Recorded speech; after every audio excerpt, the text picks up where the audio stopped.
The outcome of the presidential election has been saddled with different reactions from the public, political parties, and political analysts. With Bola Tinubu emerging victorious in the presidential polls, some candidates of other political parties are not pleased with the result. In an interview with Channels Television, Datti-Ahmed, the vice presidential candidate of the Labour Party, called on President Muhammadu Buhari and the Chief Justice of Nigeria not to swear in Bola Tinubu, insisting that it was against the Constitution. Stated, and I quote, "Whoever swears in Mr. President has ended democracy," end quote. And the quote, in reaction to this, the Nobel Laureate Professor Wole Soyinka expressed his displeasure and challenged Datti-Ahmed to a one-on-one debate. While describing Datti's words as a threat to democracy, Professor Soyinka also revealed that he had warned Obi that if he lost the presidential election, it would be as a result of his followers' attitude. Other groups have also called on Datti to withdraw his statement and apologize. Joining us in the studio is a political commentator, Razak Olokoba, and very soon we'll be joined by public affairs analyst Biodun Shoumi. Welcome here. Good morning, sir. Good morning. What do you make of all of this Soyinka and Datti-Ahmed dynamic? Well, you see, we are getting to a point in Nigeria where we have to begin to assess ourselves that what political ideology do we always practice in Nigeria where we do not have a permanent reaction to election results. It has become the permanent attitude of the political class to always accept the outcome of results when the result is in their favor and to reject it when it's not in their favor. That's for the political class. But for Professor Wole Soyinka, it is the height of where a country can get to where you no longer have someone that you can call a referee. You must have institutions or personalities in Nigeria where their interventions either will keep you short or you reflect and look at what you have said about a particular subject matter. And I am shocked that in Nigeria we do not have such personalities again, because the intervention of Professor Wole Soyinka is a clear indication that he is bothered about the situation. And his analysis of the situation shows clearly that he is objective about his submissions. What has trailed it calls for a lot of concern. It is either we'll start educating the young people who have played a major role on this matter, who certain personalities are in this country. One of them is Professor Wole Soyinka.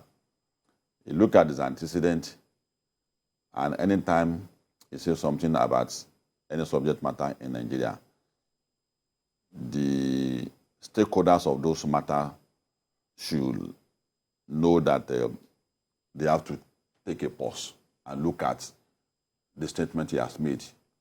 Before the election, he said that the attitude of and characters of the followers of Obi may deny him victory, and it has come to pass. And that's a very weighty statement that Obi and people who were with him have to reflect on, instead of launching attacks on him. And for people like us who have been inspired by what Wole Soyinka has done in the past, particularly in the entrenchment of democracy, we will draw conclusion from those statements that a lot of damage has been done to our country. Now, welcome to the show, Biodun Shoumi. Thank you. There was a narrative after Soyinka accused the Obidients, of being fascists. There became a narrative online about Soyinka being anti-Igbo. Some people created that kind of terrible narrative that a colleague of mine, Louis Odion, had to intervene in. Why would they turn that kind of narrative into an ethnic issue? Well, in fact, that's the real reason why Wole Soyinka had to intervene, because he knew he could see the drift. Everybody could see it, but he chose to intervene. You know, you only need to go and study the history of fascism and then understand how fascism came about and the way it operates, how it borrowed, you know, his organizational forms from the left and also take the right-wing ideology and then suppress political and intellectual opposition. And that's exactly what was going on in our country. We got to a point where anyone who says anything against Obi will be slammed. Not only that, abused and threatened. To the point that nobody could reasonably engage in debates, you know, with the so-called Obidients. We need to separate one thing. There is the Obidients and there are Labour Party members, young Labour Party members. They are totally different. The Obidients, most of them are not even members of the Labour Party. They are only followers, you know, fanatical followers of Obi, who tend to have some fascist behavior. You know, you can see it clearly. They're so fanatical, they will slam anybody, abuse anybody, threaten anybody who dares challenge their viewpoint. And those are the hallmarks of fascism. At a point in time when Obi was talking about, you know, improving the economy, and also you can also see the traits, how Obi exploited the church. It was one of the traits of fascism, which Benito Mussolini did in Italy. You know, and Obi exactly copied the same thing. So Obi himself cannot even exonerate himself from what has happened because he helped build that movement. Most of them are not members of the Labour Party. That is a fact. And in any case, when you look at the percentage of youths involved, even in the cities, it's not majority of the youths in the urban areas that are involved. Forget about the 60% that lives in the rural areas, who have no access to the internet. You only have just a clique of fanatical followers, people who I will link into the Wacko type cult followers, you know, who decided that, look, we're going to have to hammer everybody who is against our principle.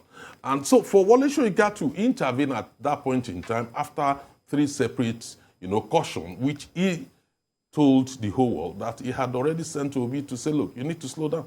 It's not only Wole Soyinka. People have forgotten that even Ruben Abati at a point cautioned the Obidients to say, look, the way you're slamming down on opposition, you will end up alienating, you know, many people from your principle. And that's why I'm not surprised Obi lost the election. He's bound to lose the election because many people were highly uncomfortable. Voices of dissent were being driven aground. Those who are even seeking clarification were being threatened. You cannot have that in any political system. Yeah, they're addressing the issue of Soyinka and the Igbos. They brought that in. Yeah, no, the issue Yes. is to even look at it. No, like Soyinka said that when he supported Moghalu in the 2019 election, he said that some people in the East were saying that he wanted to split the Igbo vote. And Louis Odion wrote an article in which he said that he witnessed the meeting in Victoria Island in which Moghalu and his team were invited to actually present his own raising dad for running for president.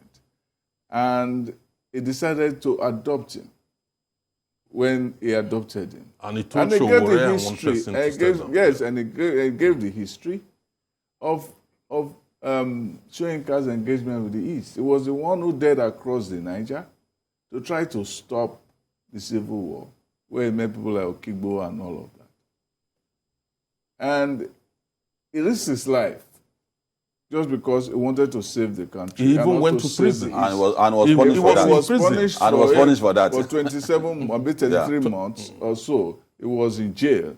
You know, because of that, that's how he wrote the man died. The man died. The man died. And that was So he has been always been fair to the East. When he wanted to go attend the burial of Chinua Achebe, he didn't go because they started trolling him that he was the one that caused Achebe's death by sending a white goat and things like that. And so it has always been a narrative of somebody who wants to please you and you're not even ready to accept him and so on. And yet they are now saying that is the reason he's doing that. That was where I was coming. When they said we have gotten to a point in our country where there's nobody we reference again, where there's no personality that can talk and enable all of us to keep quiet. And Obi also and the Labour Party provided that platform for that growing violent ideology. And that is the moment Wole Soyinka had to come in. He recognized the danger that is about to emerge. And if Wole Soyinka, with all his contribution to what he has done in the past, and I just read the book of Patrick Wilmot, the interventions that he did, and he wrote the preface of that the book. And when this thing happened, and the memory that you have about who Wole Soyinka is and what is made to face at the moment will give you a lot of concern. I keep talking about the concern that there's no country in the world that must be allowed to get to a point where we have gotten to Nigeria again. And we have to begin to retrace our steps. The younger element in our society needs a proper education. There's a need for public knowledge, intervention, orientation. But societies cannot be run the way you assume that you want to run if you win as a party with the Labour and the Obedient people. You only end up having a society where you are not going to end anywhere. Because the United Nations come up with a submission that the younger elements are not likely to go far because they are not ready to go far. It has even had Nigeria youth in mind for that. So the situation we find ourselves, particularly when you have a government that is coming on board now, the attention of the government now should be more focused on the characters of our young people. Because if you look at the varieties of attacks, you shows you clearly that many of these young people were not alive when we said Wole Soyinka contributed immensely to the entrenchment of democracy. There is no person of our generation that was arrested during the military that he was not asked that question. Where is Wole Soyinka? Where did you operate to a ridiculous? So if you have that kind of image in your mind, and you now see what the man is going through now, you then begin to appreciate that, no, something must be done about our situation. Then for the adult who consciously lead this youth into this kind of a platform to assume this kind of character, they have to also retrace their steps. Because if we had continued like that, without leaders, elders like you, my millions of other Nigerians, insisting that we can't go this terrain. So few leaders or elders like that, if they had led you to have taken over Nigeria today, you can imagine the kind of society we were running by now. You can imagine the kind of policy, the kind of program the country we're running to. So as for the elders, who are our colleagues, our age mates, you also have to sit ourselves down. That is it because you just want to win an election that you are doing in your own inner mind. You know what you are doing is wrong. And for the government that is coming on board and the government that is coming out, one of the greatest role, one of the greatest and positive role they will play is to create this kind of platform. Because if you want to hand over a society for a youth that is not ready for mentorship, that's your greatest challenge. And that's the greatest problem in Nigeria, the crossroad that we are in Nigeria today. That young people who are not ready for mentorship, young people, and these are the people that are the Labour Party. There's a confusion between Obidients and the Labour Party. The Obidients were under the assumption that they're obedient.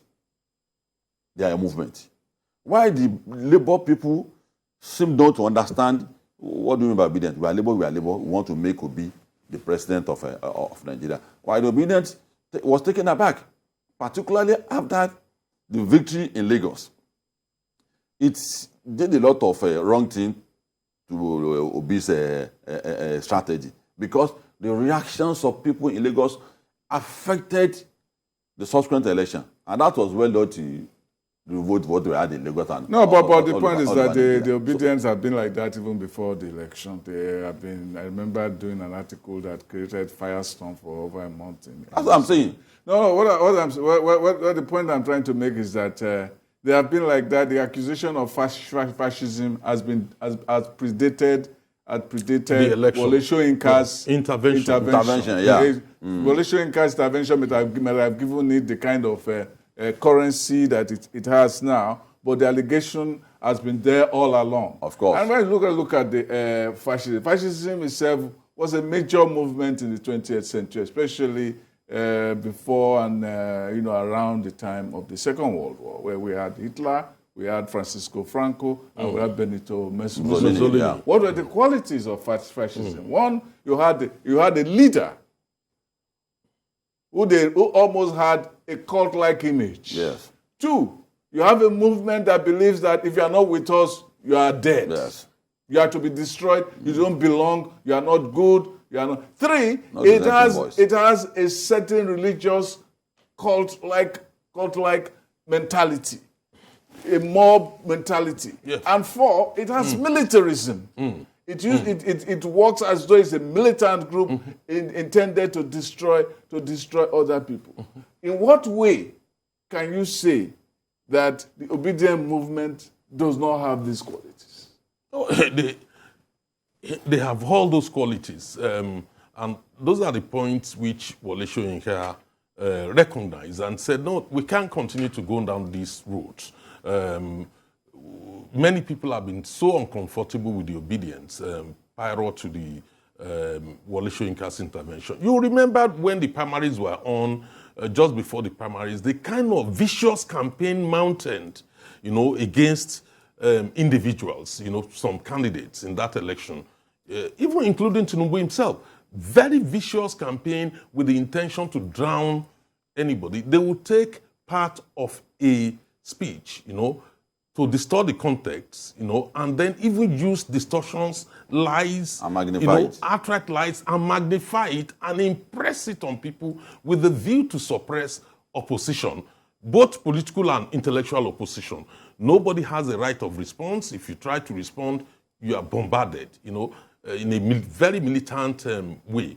So also, when you look at how the leader, Obi, including the Obidients, exploited the church. They actually exploited the church to the point that we saw pastor, abandoning the Bible, to simply pick up political messages in churches. Obi himself, as a leader, went to churches, and was more or less asking people that more or less saying he's the only one that can do it and no one else. He said the church should take the country back. Those are traits of fascistic tendencies. Yeah. So once we've gotten to that stage, it required a major intervention, and no one else could have done it better than Professor Wole Soyinka. Yeah. I cannot imagine anybody doing it and it will have the same effect. And that is why they were rattled. They were rattled over it. Let us go for a short commercial break and we'll be back on this topic. Welcome back. So we are still looking at the whole issue of Soyinka and the Datti-Ahmed and the Obidients and so on. What has also occurred to me is that Obi just wrote a letter to his followers without reflecting on some of their wayward attitudes.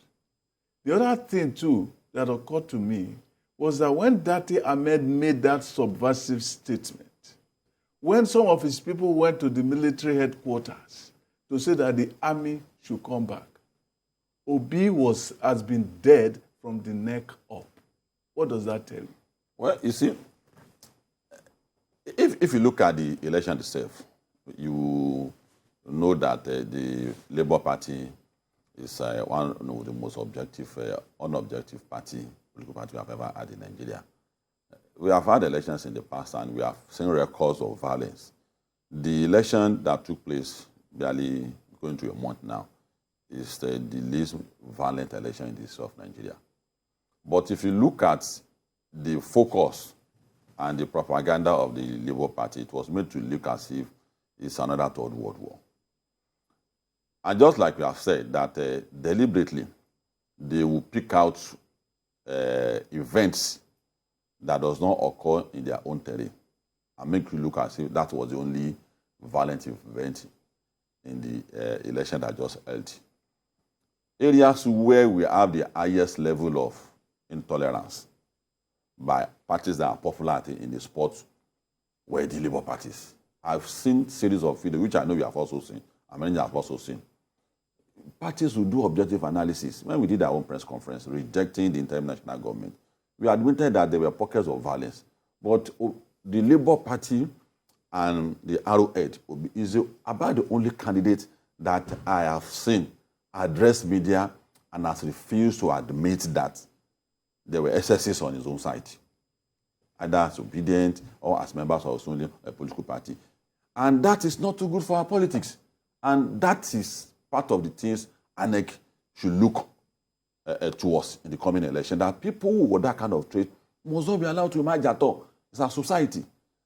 We must prepare the mind of someone who will contest for the post of president of Nigeria, not to walk the way of his mind works. Immediately we notice that starting from his own party should not be allowed to represent them.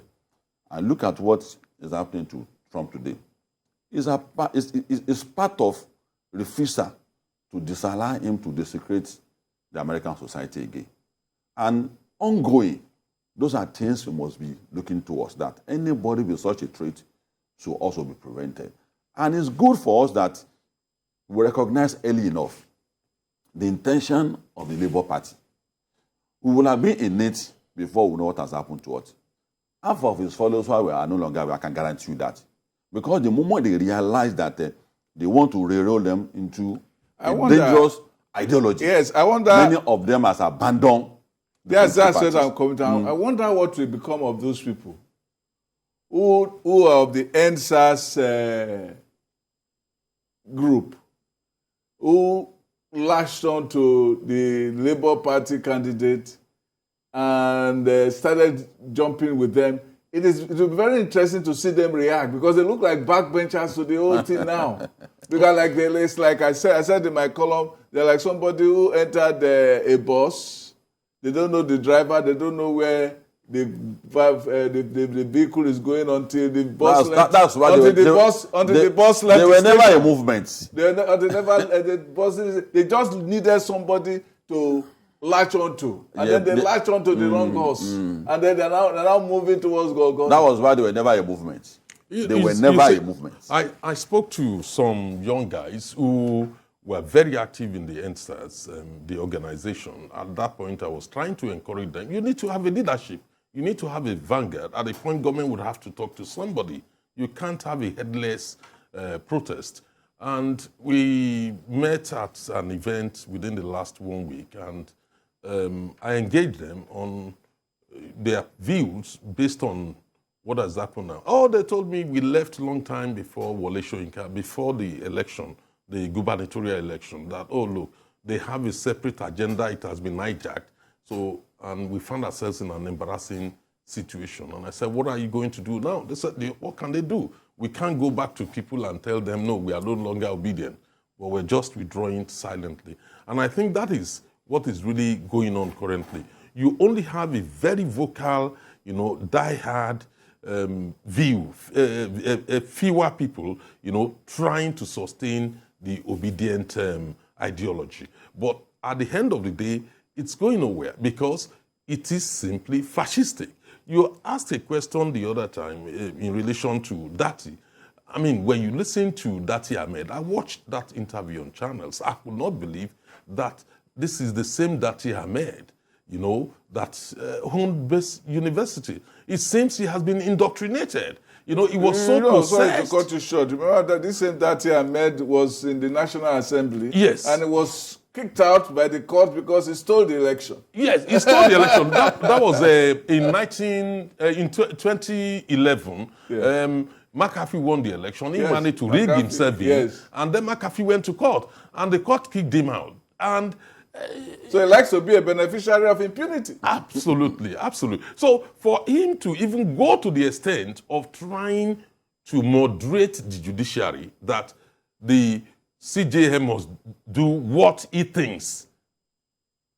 Even the interviewer went as far as asking him, if the Supreme Court rules against the opposition, what will he do? He kept on insisting that it has to be his way or no other way. So, I mean, what else do you want to know about how fascists behave? You know, and we should just thank God that the election, they don't go down the route of fascist leadership in our country. Otherwise, all of us will have been in major trouble. To get them out of power would never be easy. Go and look at every country where you have fascists in power. Mussolini, what happened, led Italy into war. What happened in Germany with Hitler? The same situation. Trump nearly collapsed American democracy, you know, until the institutions have to rise up and said, no, we've had elections, you've got to go. You know, so... Abacha got himself killed. Absolutely, absolutely. So the bottom line at the end of the day is there are lessons to learn, serious lessons, and which I think the incoming administration would have to look into. We have a national orientation agency in this country. What have they been doing?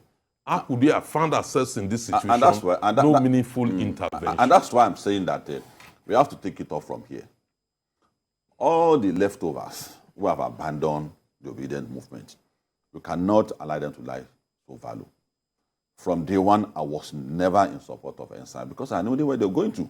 From our experience in the struggle, we know very well that a movement like that will lead to mobocracy, and which eventually did. And we have been observed today that it's a movement that will end in a fiasco, and it ended in a fiasco. So the government must take the opportunity to ensure that it provided a template, might be NOA, and several other numerous agencies in conjunction with the civil society to start a proper public education. Because in fact, the missing link, NSAS was a movement of a generation. It became a failure of a generation. Yeah. There are a few of them who could have been leaders. They were cowards, yes, who could not come out. Yes. They come out with all kinds of they said they will be arrested. videos to make statements. That's a part of the price. They were individuals and selfish individuals who wanted vanity, who wanted glory for themselves, but were not able to put on the work to take on leadership. Yes. And they are the ones now making noise in the social media with music, with skits and all of them. They represent the cowardice of that generation. They represent it. That point has to be made.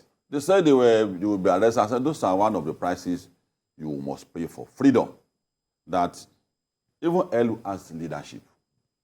They said endless protest. I said the world will come to an end one day. How can you say you have it? People don't want to be part of your protest, also have a right to their life and their free movement. So, taking off from here, we don't have to give credence to the former president that banned history in this country. These young people will have been helped to know who Wole Soyinka is, to know who many people are, such that anytime they speak, there must be time for us to pause. Let us look at what he has said. But many people don't even know the roles he has played, probably because this has not been part of our curriculum. So we kept insisting. Is that the only reason? Recommendation. No, it's part of it. Yeah, but I've always said that. I've always said that we didn't. You must consciously. They didn't study history. Look, I'm a history graduate.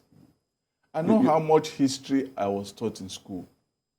I know how much history we were taught in school. And accept you. It helped me. But much of the history I know, I read outside of school. It is most of the history I know, most of the history I know I read because Yourself. of my curiosity. That's what I'm saying. My Education curiosity gives about you, the past. education gives you inspiration to do more research. I know many people So of the my literature generation. you have been taught. I know many people of my generation who did not study history. Who did not study history. But they have what they call historical consciousness. This thing that we are going through, where did we come from? It's very important.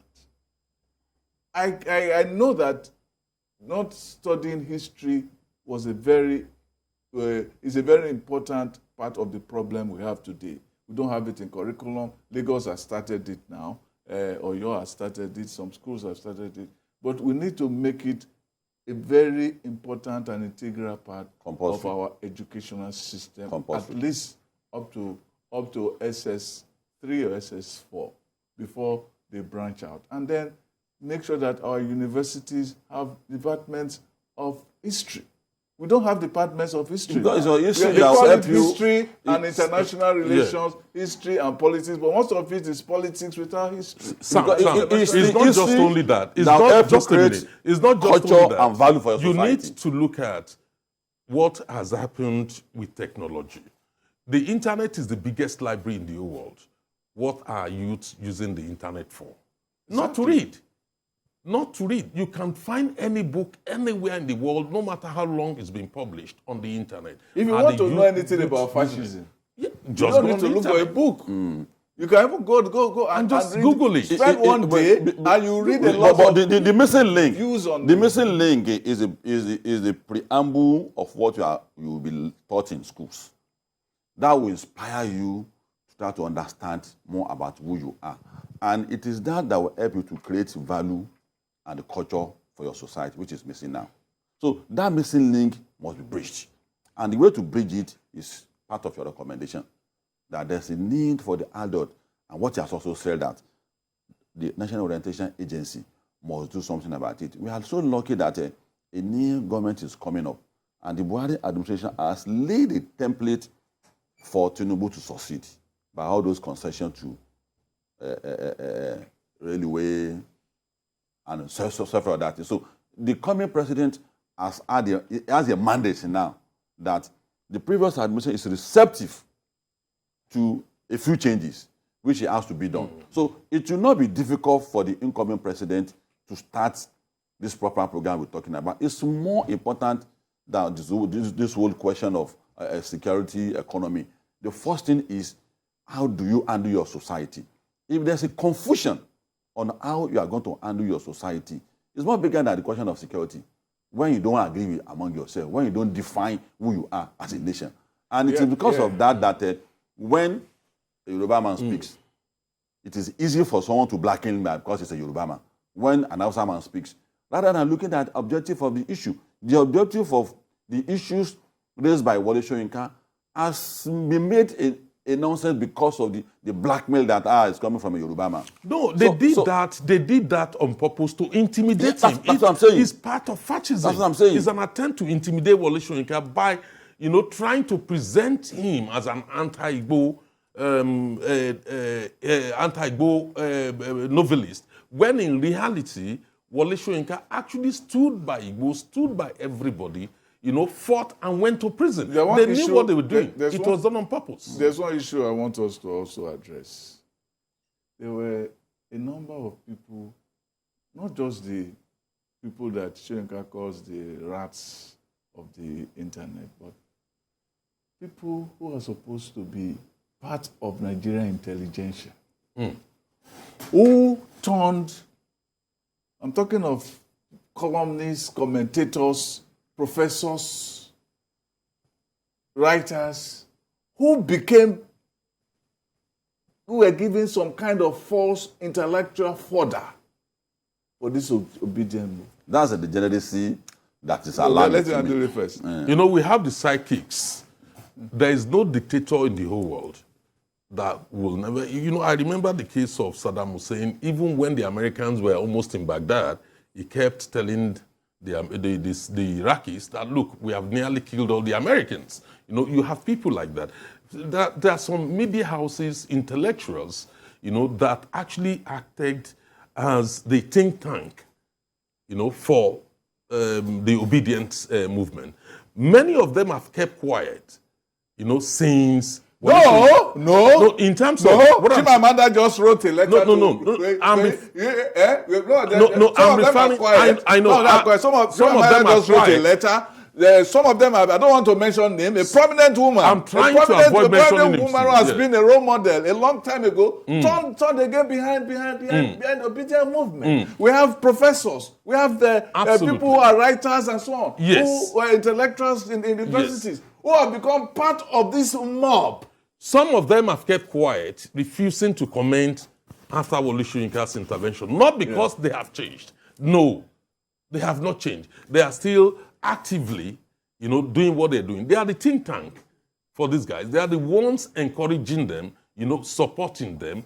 And they kept quoting people like Chimamanda, and they still did that up till yesterday. They saw her as a hero, forgetting the fact that Wole Soyinka was Chimamanda's hero to start with. Chimamanda decided to abandon that. I need to clear something. Yeah. Okay. I mentioned in my column that in a novel, My Americana, she indirectly gave a jab at Soyinka. Some people should go and read. Of course. And she gave a jab at Soyinka when he referred to a particular person, a young Yoruba guy who was always attacked, who always loved to read, dismiss the person who loved to read books by an author who nobody can understand. He did that. So forget about that. In a novel, she talks about single story. She went to TED Talk about the single story and so on. But in a novel, what they call it, Half of a Year's Son, it is full of single story. The Yoruba I call Lickspitu. The word Lickspitu means somebody who is always flattering people, who is always fawning on people and so on. They call the Yorubas that. But she has since. I'm not done. Yeah. The professor in Usuka is a Yoruba woman, is obnoxious and skittish. The Hausa Fulani man there, and the only Hausa Fulani man there is regarded as nice, is sexually weak. Until the character met Odenigbo, the big physical macho hero. Of course. So she should stop telling us about single story. And she went on her piece to talk about Obi. Talking about Obi, he didn't tell us that they bonded, that she had been appearing in public with Obi. She had dinners with Obi. They campaigned for Obi. Obi attended the funeral with her parents. Did they not eat rice? Well, she had admitted to campaigning for Obi. Well, she had admitted to that. No. She admitted she supported. That's what she said. It's not the same thing as campaigning. I supported. I voted. She didn't even vote. No, she didn't vote. Yeah. We don't even care whether she votes or not. She's just one person. But she should not use the platform of the Western media. The Western media that in the same country where two people were flushed out of expelled from the legislature. People voted for them. They expelled in Tennessee. He should comment about that. He should comment about Trump. Don't you think our reaction... Somebody said he should have copied Trump. He should have copied Trump. Should have copied Trump with a letter and refer to the January 6th event when the mob went there. Maybe she's fascinated with the mob that went. Don't you think her reaction was a product of frustration? Because if you notice when she reacted, it was after the Americans have looked at the whole election, examined it, and came to their own conclusion that we think this election is free and fair, and then we are recognizing, that could be part of the shock. That could be part of the shock. She was probably frustrated by that, and then decided, to react. Which to me it's totally unacceptable. She not only tried to discredit the election, she also tried to delegitimize the results of that election. And what was her evidence? What was her evidence? She had no evidence. Hold on. She had no evidence. She just said that some people relied on uncle stories. Yes, the stories that she heard here, anecdotes. She was not writing fiction. The election was not fiction. It took place. It is not Half of a Yellow Sun or whatever she has. Well, if you look at the president of Ukraine, he was inspired by the last movie before he contested for that election. She should not think that. Fiction is good, but fiction is what they call fictive reality. It's supposed to reflect the reality, which means nuances. because you have been endorsed by the white man doesn't mean that you are a legitimate teller of our own story. It doesn't mean that. Well, we haven't gotten to a point in our country where we have understand that. After all, Achebe said that the fact that Soyinka won a European prize does not make him the Asiwaju of African literature. Then Soyinka said, it's not my intention to be the Ogbuefi of Africa. You know, that kind of...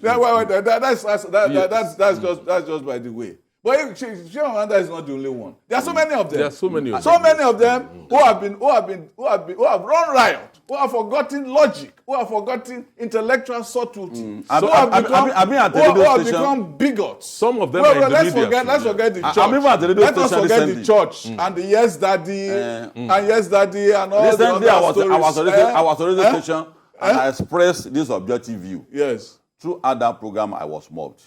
In fact, the director of that program didn't say anything. All right, we are winding up now. He didn't say anything wrong in what the callers were doing. And I said, this is the last time you will see me at your studio because how can you bring me here and set up callers into doing this thing? But he said, no, that's their view. I said, that couldn't have been their view. Yeah. So like you have all concluded that anarchism is being promoted in this country. Yeah. And we have to resist it. We have to stop it. It's nonsense. We have to stop it. And Soyinka is not going to have that debate. We want this democracy. Election has ended. I took part in ensuring that we have an objective election. Have that debate with Datti. No, he shouldn't have that debate because it's beneath Soyinka for a person like Datti to stand. Datti will not even take up the offer to start with. You know, it's who is Datti? I mean, compared to Wole Soyinka. As I said, the bar should not spar with a man who is not up to his. No, you get to a point. You get to a point where a kid will push you to a level that if you want to challenge me, let's talk about it. That's the point I think Wole Soyinka. All right, we have to go now. Thank you very much, gentlemen, for this. It's a pleasure to be here. Thank you for having me. Discussion.